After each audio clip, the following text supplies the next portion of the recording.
Good afternoon in the US and good evening in Bangladesh. I welcome all of you, higher study aspirants in Bangladeshi community, to a very special show today. We have a guest from Appalachian College of Pharmacy, and I'm going to invite you in a moment. And this session is going to be entirely in English.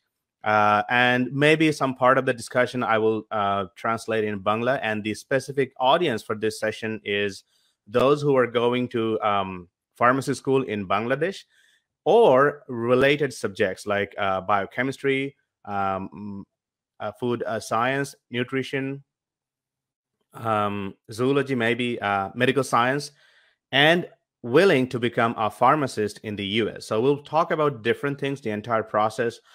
First, why you want to be a pharmacist in the US, and what are the challenges, what are the limitations, what are the processes we have for Bangladeshi students. So the title is Becoming an American PharmD for International Students. So I'll be focusing only on Bangladeshi students, and I'll talk about different opportunities we have for Bangladeshi students and what are the challenges and how to overcome those. So I want all of you, please share this post in your network and different Facebook groups, in your page, in your wall, and tag friends, whoever willing to go to US to pursue a PharmD, become a pharmacist in the US.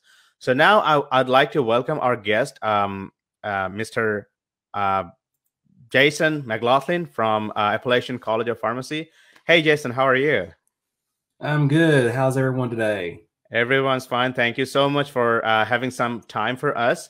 So we're going to have a general discussion, and thank you so much for managing some time for us. And we'll first of all, Mr. Jason Mclaughlin is the Director of Student Affairs and Alumni Services, and he has been there at ACP for helping all the international students. Well, by the way, not all PharmD programs in the US can accept international students, so that is one limitation. So you have to understand this. So we will go over a general sort of discussion, and then we will talk about different aspects of this. So Jason, why don't you just introduce yourself and tell us a little bit about yourself? What do you do at ACP? What does your office do? Well, first of all, I do. My name is Jason Mclaughlin. I'm Director of Student Services and Alumni Affairs.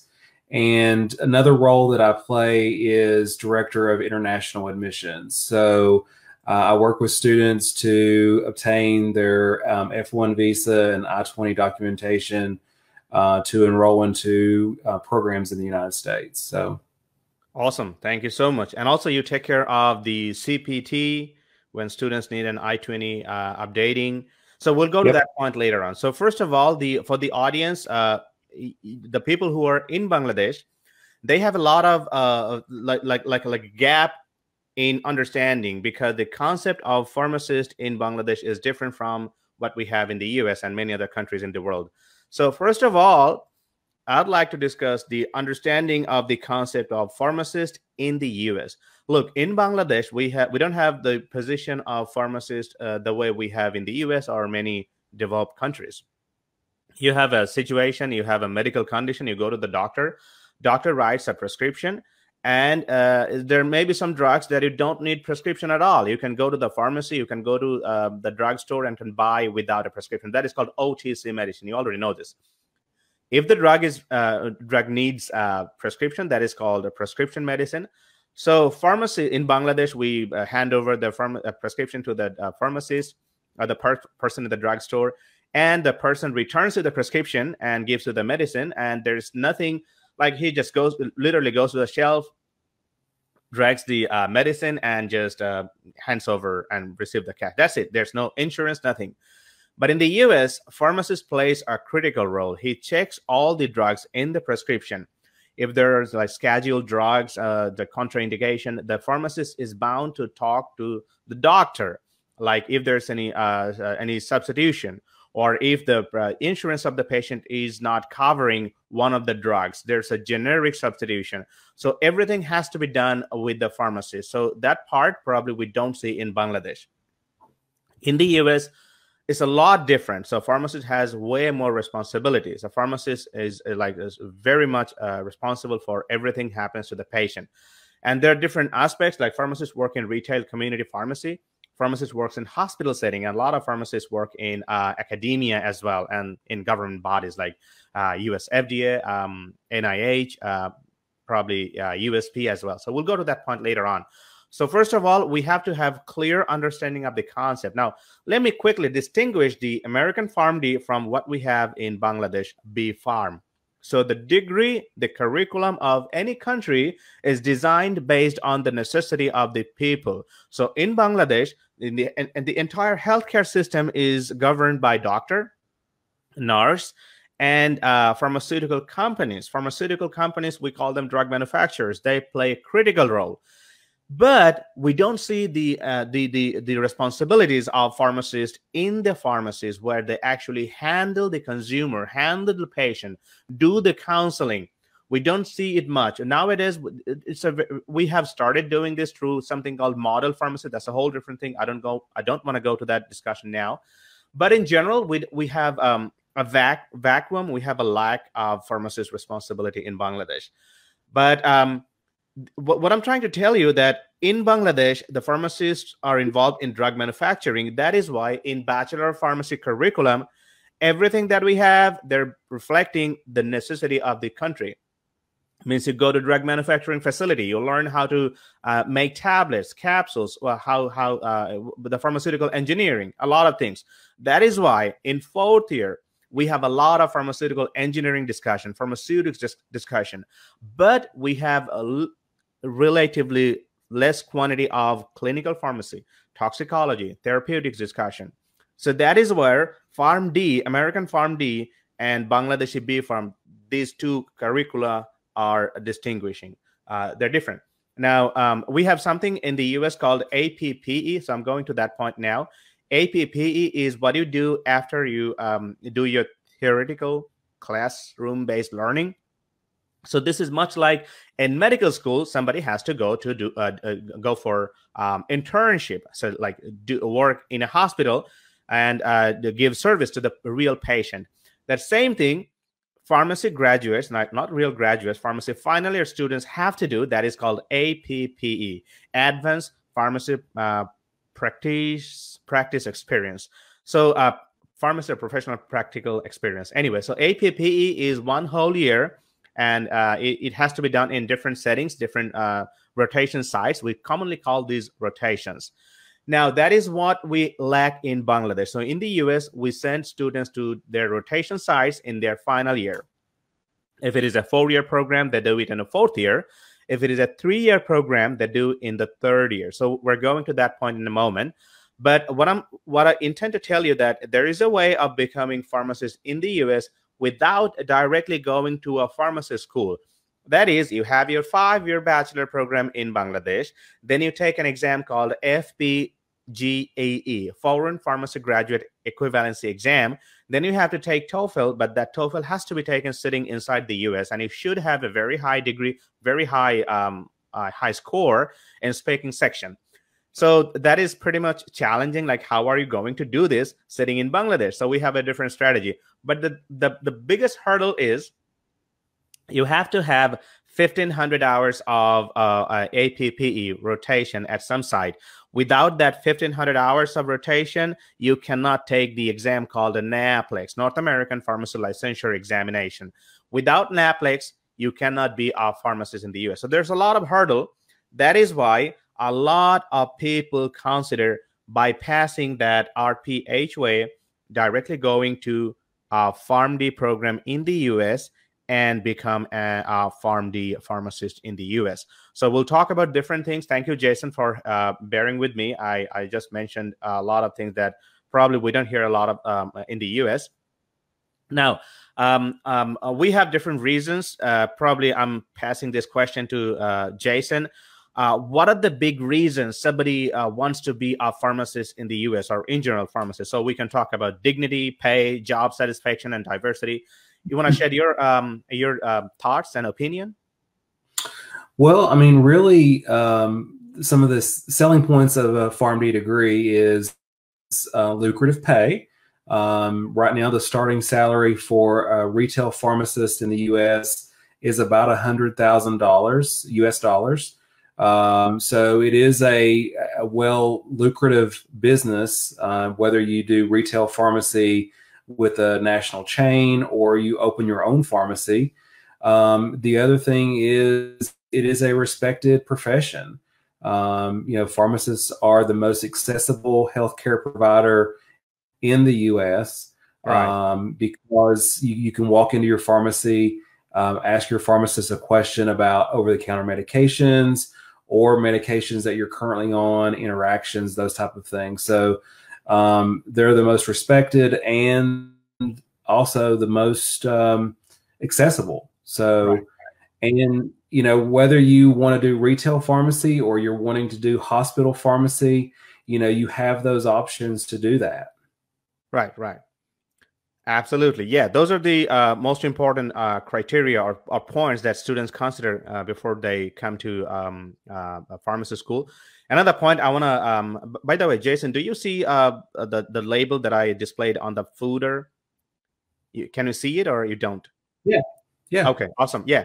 So I just wanted to make sure. Another point is diversity. You don't have to be like, if you're passionate about teaching, you want to do research, you can always go to academia. You can always go to other agencies. So hospitals, they have usually higher, more stringent requirement because they require people who usually have a higher a training, advanced level of training. But with your PharmD degree, you can readily go to retail and get a job. So still now, there's a very high demand of pharmacists in the US. So these are the main reasons why people go to pharmacy programs. So now I'm going to talk about the entire process. So for Bangladeshi students who finish their Bachelor of Pharmacy, there's unfortunately no such mechanism that you finish your PharmD Bachelor of Pharmacy in Bangladesh, and then you have your 1-year master's, and they can combine together and consider as a PharmD in the US. No, that doesn't happen. That is not acceptable because the curriculum are totally different. I already explained. So while doing Bachelor of Pharmacy in Bangladesh, you do a lot of things that we require in the US as a prerequisite. Say somebody finished a bachelor in music. Now he or she wants to go to a pharmacy school. That person never did anatomy, never had a calculus, never had English composition. So that person has to take something called prerequisites. So prerequisites have to be taken. And a lot of courses we take in Bangladesh in our curriculum in Bachelor of Pharmacy, they are considered as prerequisite. So depending on what matches what you have on your transcript, the registrar's office at the US PharmD program, for example, we're featuring ACP today. The registrar's office will decide which of your courses may be waived or given like prerequisite equivalency value. So then what you have in many pharmacy programs, you have something called PCAT, Pharmacy College Admission Test. There are actually a lot of programs that do not require PCAT. So ACP is one such example. You don't have to take PCAT. You can just have your prerequisites and you can just apply for the admission. Now, the next point is you have to understand this is much like a finance. This is much like an investment. So you want to make money. You want to have a dignityful job. You want to have a respected lifestyle. And you want to have a job satisfaction. So money is involved with everything. That is why you must have a mentality of investing at the beginning. Now, if you are a U.S. citizen, a lot of students they're in Bangladesh, but they have some sort of permanent residency relationship in the U.S. They can have a federal grant. If you don't have if you're not a green card holder, like if you're an international student in Bangladesh, now you have a relative, you have your uncle, you have your brother sitting living in the US. That person can become your co-signer. So co-signer means that person you will apply for loan. We'll come to the money point in a moment. Jason will describe all the money related things. you'll have to apply for the loan. Then there's a number of loan agencies. So Sally Mae is one such example. There may be other agencies as well. So you have to apply for the loan. Now that lending agency does not recognize you because you are not a person in the US. You are nobody. But that person, that lending agency, knows your brother who's a US citizen or a green card holder in the US. So that person may become your co-signer of that loan application. Say you need a total of, say, 140 or 150,000, the exact figure Jason will give in a moment.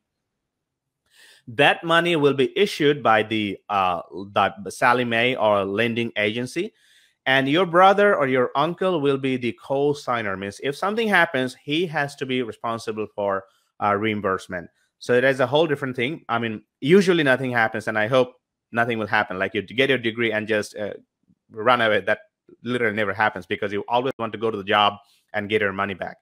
So then you have your loan approved. The rate of interest varies, and Jason may shed light on that in a moment. And then you go to the pharmacy school. So so now we have to choose a PharmD program in the US. Now you are spending money, investing your time so that you get a good return on investment. So you have to choose a program that gives you best return of invested time.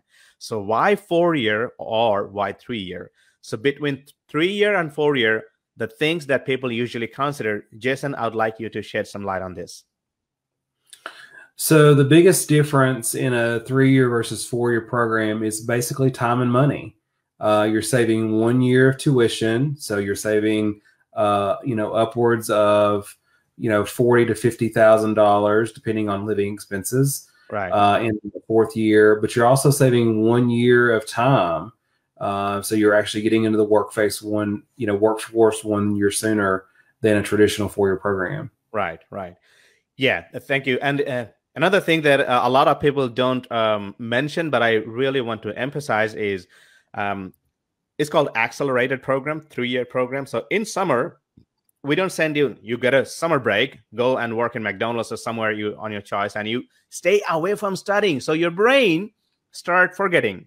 When you return in the fall, there's a lag. In 3-year program, you don't get that break. Take it a positive way. Your brain is always sharp. So your brain is always sharp and you have everything loaded in your brain. So you're always in a learning mode. So that is one of the good things that you should consider. So money, yes, you go to the industry 1 year earlier. So you start making money 1 year earlier. And you save in your living, your food, and you go to your APPE 1 year earlier. So those are really important points. Now, let's move to the expenses. So in ACP, Jason, you'd like to mention why we have, in ACP, we have students from, say, somebody living in California, doesn't want to go to a 3-year program in California, but moves to Virginia for doing this. Why? The cost of living. We're in the mountains of Southwest Virginia, so the cost of living is very reasonable. Apartments, just day-to-day life is a lot simpler, and you're there to focus on your studies, so it's a lot cheaper and saving you money. Absolutely. Yeah. This is so important, and you can save a lot of money, and also you graduate 1 year earlier. Now, the other topic is what are the different areas where ACP graduates go? Like they go to retail, they go to hospital, they go to residency. So you want to talk about that as well? Yeah. So at ACP, the number one choice for most students is, community pharmacy or retail pharmacy, both in the independent sector and the public sector. So working for a big box store like Walmart or CVS, or opening their own pharmacy or a small chain of pharmacies as an independent.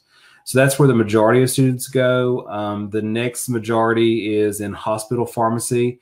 So they've specialized in some form of residency and specialized in neonatal care or geriatrics or specialized in nutrition, something like that. They've done a specialty and they're working in a hospital.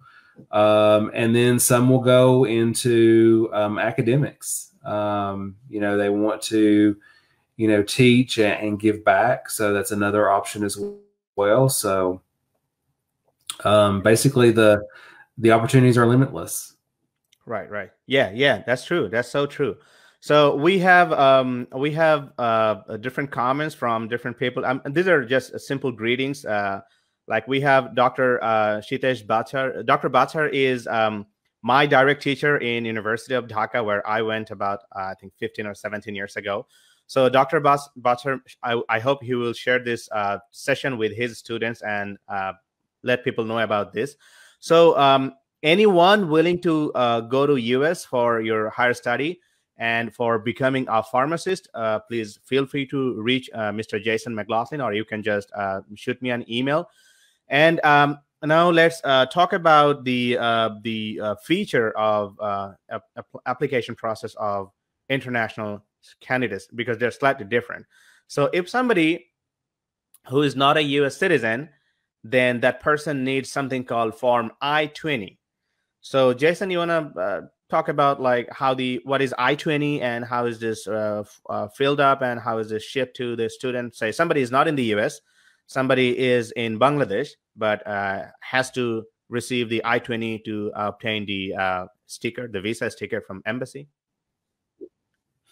So to get the process started on my end, applicants just need to submit documentation of their passport, and then also, just general information to issue the I-20, and then also documentation showing proof of income for the year. So the one hurdle that a lot of people have is providing documentation that they can pay for one full year in the U.S., and that includes tuition, fees, and living expenses. Yeah. So that documentation. So at this point, let me chime in and how you can solve this. So you have your brother in the U.S., you have your uncle, and he seriously wants you to be successful in the career, and he's willing to be your co-signer. Then your uncle can actually generate his bank's statement. He can endorse you that he's my brother, or just my brother's son, and I want to sponsor his education. So that is called financial document. So it does not have to be directly from your income, because we know in Bangladesh it's like $81 equals 85 Bangladeshi taka. That's a way expensive. So if you look at Bangladeshi currency, you're dealing with like crores of taka. But if you look at the US currency, these are very manageable figures, not too much. And above all, when you get the admission offer, the money is not spent from your sponsor's bank account. Your Sallie Mae is doing this. Sallie Mae does all sort of background checking, and if they approve your loan, you don't have to pay a dime from your uncle's bank account or your own bank account. You probably don't have to bring anything from Bangladesh except first few months of living, maybe a couple of $1,000. So that is how, like all grad students, they begin, and this is like you're investing money so that you can get a good job that pays well at the end, and that is how the money part and bank statement part is solved. All right. Yep. And also, and then so go ahead. I just issue the I-20. We will send. I usually will send a electronic copy as well as the hard copy, because you do need the hard copy to the students, and then they have 30 days to make their entry into the United States. Yeah, right. So, that's it. Like, you have to take an appointment with the U.S. Embassy in Bangladesh for obtaining your F1 visa sticker on your passport. So those are pretty much like straightforward ways, but you have to understand the process really well. I personally do a lot of counseling and advising. So anyone from pharmacy background, anyone willing to study in the US for pharmacy and earn a PharmD, feel free to reach me out, send me an email, just make a comment in my Facebook page, and I'll be very happy to guide you through this process. Jason is the director of student affairs. His office issues the I-20, but I serve as a faculty at ACP. So I'll be happy, and I'll be able to help you with any related information that you might need in Bangladesh as well. So it looks like I don't have any question at this moment, any more question from the audience at this moment. So if nobody has any point, maybe Jason, you want to say any concluding part for your audience? We can always come back and write our response in the comment section. But Jason, you want to say something? It's been a pleasure to be with you today, and we look forward to more questions from you. We're here to help, so just let us know if you have additional questions, and we'll be glad to answer those for you. Sure. Thank you so much. We just got a question, and somebody said, I want to know about the GRE and IELTS requirement. Yeah, that's a good point. I totally missed it. We don't need GRE. Forget about GRE. GRE is for grad schools, or for general STEM and so on. We need English proficiency test like TOEFL. And Jason, do you accept IELTS as well? I think it's only the TOEFL score. Okay, but we will definitely work on this, and I mean, IELTS, more and more universities are accepting IELTS. So the best thing is ACP is a small university. We don't have any bureaucratic red tape policy that we take months to make a decision. It's literally like a week or so. We can sit together, and for students' benefit, we can just take any good decision. So hang tight. Probably we will come back to that question later on. But yes, you don't need GRE, but you should be fine. So we just got a message from Afrin Ridi. So Afrin is Jason. I'm not sure if you recall this name. So yep. She is one of our incoming student in class of 2023, right? Yep. Yeah. So we're so happy to have you, Afrin, in here. Thank you so much. We got a big question. Hassan said, Moonbhai, it really sounds good. BPSA to us journey. To see you after 12 years, and it's an informative live as well. Will you please let us know the prospect of MS in regulatory, then entered in US job market? Okay. So Hassan, thank you so much. So what I'm going to do, I'm going to have another session on Friday on everything apart from PharmD. So this session is dedicated for being a PharmD in the US. Yes, we definitely have prospect of doing MS, going to regulatory agencies, going to FDA, doing PhD, being a scientist, go to industry. But we're focused in this session. We're focused on being a PharmD, so that you can serve in community pharmacy, in hospital setting, in regulatory bodies, in university as well. So that's it. So hang tight. On Friday, I'll be in live with another session. And Jason, once again, thank you so much for being our guest. And I look forward to getting people's response, and I will get back to you. Thank you. Awesome. Sounds great. Thanks so much. Bye-bye.